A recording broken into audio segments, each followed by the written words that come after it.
It is December 1944, deep in a frozen forest near Saint-Vith, Belgium. The winter air hangs completely silent. Snow blankets the tall pine trees.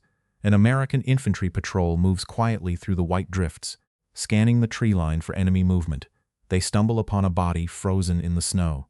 It is an American officer, shot through the chest, his courier bag still securely strapped to his shoulder.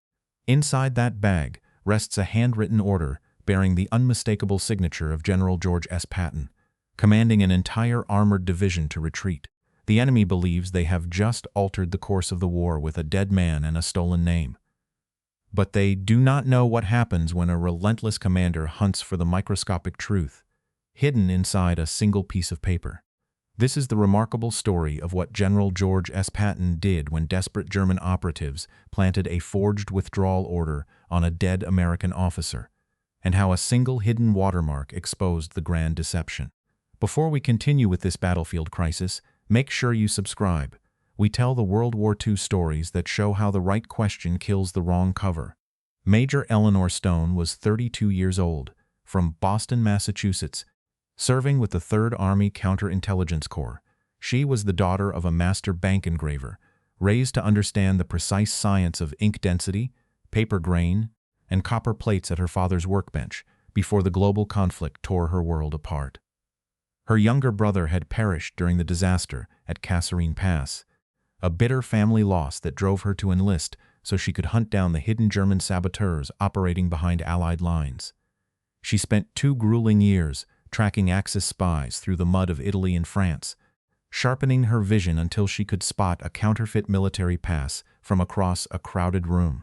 Now, as the brutal Ardennes Offensive threatened to shatter the American line, she was summoned directly to Patton's forward headquarters to inspect the blood-stained courier bag of a dead lieutenant colonel.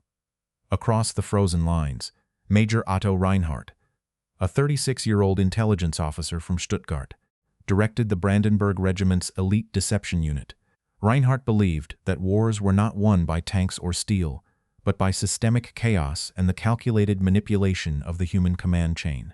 He routinely told his subordinates that an army which trusts its written paperwork blindly is an army that can be led directly to its own slaughter. While his frontline infantrymen froze in the snow and bled for every yard of Belgian soil, Reinhardt sat comfortably in a heated farmhouse miles behind the German lines, wearing a pristine, custom-tailored wool uniform and highly polished leather riding boots that had never touched battlefield mud. He spent long hours under a bright desk lamp, practicing the looping handwriting of American commanders, until he could mimic their stroke weight with lethal precision. His entire operation depended on the absolute certainty that his latest counterfeit order would fool the advancing Americans and collapse their defense. The German army struck through the snowy hills of the Ardennes with 30 divisions. It was a massive, desperate counteroffensive designed to split the Allied front in two. The sudden winter blow caught the American high command completely by surprise. Heavy ground fog grounded the Allied spotter planes. Dense snow drifted across the narrow mountain trails. Field radio networks failed constantly due to the rugged terrain and the sub-zero weather. Chaos ruled the entire Belgian sector. Frontline infantry units found themselves entirely cut off from their divisional command posts within hours. Landlines were severed by German artillery fire or systematically cut by hidden saboteurs dressed in American uniforms. In this extreme operational breakdown, field commanders relied entirely on physical paper orders carried by jeep couriers. A single handwritten signature on a carbon copy message pad could move thousands of men or abandon a vital crossroads to the enemy. Other American officers had already let similar incidents slide during the first chaotic weeks of the winter battle. Overwhelmed by the pressure and the deafening noise of the German advance, several green commanders simply obeyed whatever written instructions arrived at their command tents. They did not question a stamped piece of paper. They did not verify the sender via field phone because of this fatal carelessness. 3 prior forged orders had already succeeded. One American infantry regiment had abandoned a key defensive ridge without firing a single shot. A vital ammunition convoy had turned back into a massive traffic jam, delaying reinforcements for 36 critical hours. The German intelligence teams knew the Americans were trusting, tired, and desperate for clear direction in the blinding storm. But that easy deception ended when a routine patrol brought the blood-stained courier bag out of the freezing St. Vith woods. Captain Arthur Vance, 29, from Chicago, 7th Armored Division, sat inside the freezing communications tent near St. Vith when the field telephone buzzed loudly. He lifted the heavy black receiver to his ear. 7th Armored Headquarters, Captain Vance speaking, he said. The voice on the other end was sharp, authoritative, and spoke English with a flawless Eastern accent. This is Liaison Officer Reinhardt from Army Group Control. I need immediate confirmation that the withdrawal directive carried by Lieutenant Colonel Hayes has been received and acted upon. We have the document here, sir, Vance said. But standard operating procedure requires a verbal authentication code before I can clear the lines for tactical movement. The tactical situation is moving too fast for manual ciphers, Captain, Reinhardt replied. The order carries the general's personal signature. That is all the authentication you require. I understand the urgency, sir, Vance said politely. However, Field Manual 24-5 explicitly states that all handwritten tactical movements must be verified with the daily letter matrix. Your regulations are meant for peacetime drills, not a winter battlefield, Reinhardt said, his tone growing noticeably colder. Your division commander is currently preparing his tanks to move. Do your job and log the confirmation. I cannot log a division-wide retreat without the proper clearance sequence, sir, Vance answered. Please provide the code or transfer me to your chief signal officer. You democratic fools cannot function without a rulebook to hold your hands, Reinhardt snapped, his perfect accent slipping into a harsh, guttural cadence. Your nation of storekeepers and mechanics thinks a war is managed like a department store. I spent 3 weeks practicing your general's crude signature until it was a work of art. Your dead colonel was a perfect courier for our genius. Your commander will read the paper, he will fear the name at the bottom, and he will pull his armor back exactly as we planned. Vance held the receiver tight against his ear, his chest tightening as he listened to the voice. You are a German agent, Vance said. I am an officer of the Reich, and I have just dismantled your defense with a single fountain pen, Reinhardt said. Your soft, undisciplined army is built on a foundation of paper lies, and it will break before the night ends. The line went completely dead. Vance stood up from his desk, his face pale in the dim light of the lantern. He knew this went far beyond a simple radio interception. He immediately grabbed his logbook and ran toward the command trailer to report the breach up the chain. The report reached Patton within the hour. Patton arrived at the counterintelligence compound within the hour. His open-top Jeep pulled up to the security gate with 2 massive sirens blaring. 4 silver stars gleamed brightly on his polished helmet. The ivory grips of his revolvers rested against his hips. He walked inside without saying a word, and every man froze. The general looked at Major Reinhardt, who sat handcuffed in the center of the wooden interrogation room. Major Stone stood by the desk, holding a large magnifying glass. Patton pointed a gloved finger at the forged order. Did you write this? Reinhardt lifted his chin. I did, General. It is an exact copy of your signature. You placed it on the body of a dead American officer? He was already dead when my men found him, Reinhardt said.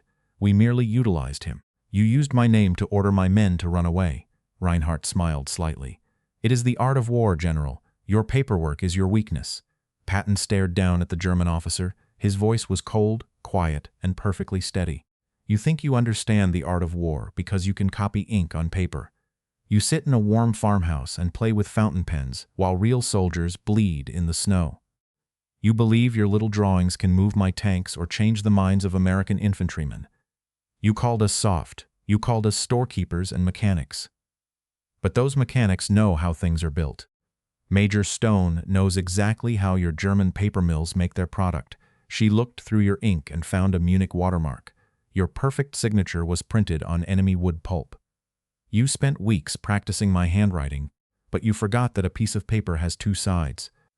You missed the microscopic line that proved your work was a lie. Lieutenant Colonel Hayes died with his face in the mud. He was a real soldier from a real town. He did not run away, and his division did not run away. Your 6 forged orders are already in the trash heap. Your 7th order to move my artillery will never be written. Your entire deception network is shattered because you trusted a fountain pen more than you trusted the truth. Now you have a choice: you will sign a full confession naming every remaining operative in your unit, or you will stand before a military tribunal as an undocumented spy. Pick one in the next 10 seconds. Reinhardt looked down at his clean hands, then at the stark white paper on the desk. He took a slow breath and reached for the inkwell. Military police officers marched the pristine German major and his 4 assistant forgers out into the center of the muddy compound. The cold winter wind whipped through the courtyard as hundreds of American soldiers from the 7th Armored Division gathered to watch. Reinhardt stood in the freezing mud, his highly polished riding boots sinking into the slush. 2 burly guards stepped forward and roughly stripped the tailored wool coats from the prisoners, leaving them shivering in the damp air. A heavy wooden table was dragged into the square, piled high with the captured forgery equipment, German paper mill stock, metal stamps, and dozens of sheets of practiced signatures. A soldier poured gasoline over the entire pile. Reinhardt watched in silence as a match was struck, sending a sudden burst of orange flame into the gray sky. The sharp, acrid smell of burning ink and melting lead type filled the freezing air. The American soldiers cheered as the tools of deception crumbled into black ash.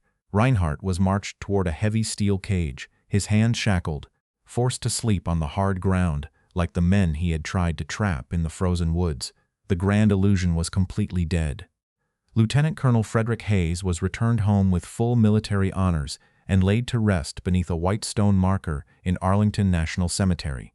His widow, Mary Hayes, received the official notification stating her husband had been killed in action by enemy forces in Belgium, with no mention of the massive espionage plot surrounding his death.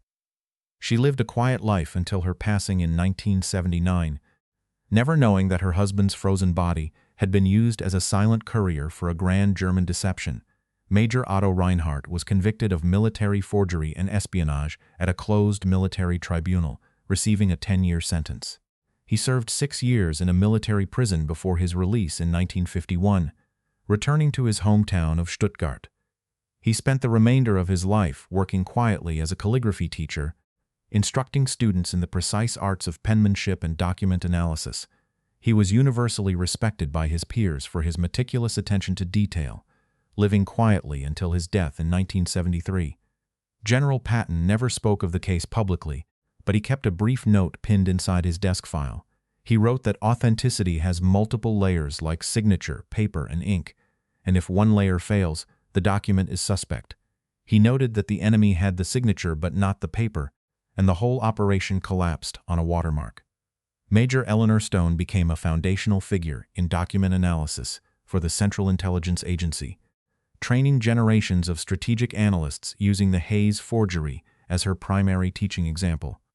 Some historians argue that the German deception operation was given too much credit, suggesting that American commanders should have caught the irregular paper stock much sooner before several units were misdirected during the Ardennes Offensive. Others argue the opposite, maintaining that the sheer chaos of the winter collapse made Reinhardt's forged orders nearly impossible to detect under frontline pressure without specialized intelligence intervention. What is certain is that the forensic breakthrough in the Ardennes permanently altered Allied counterintelligence protocols, transforming the Hayes forgery into a foundational textbook study for modern military document analysis. If you had been in Patton's position, would you have ordered a full forensic investigation into every recent command? Or would you have simply trusted the paper and moved your troops forward? Let us know in the comments. And if you want more stories about how the right question kills the wrong cover, make sure to subscribe.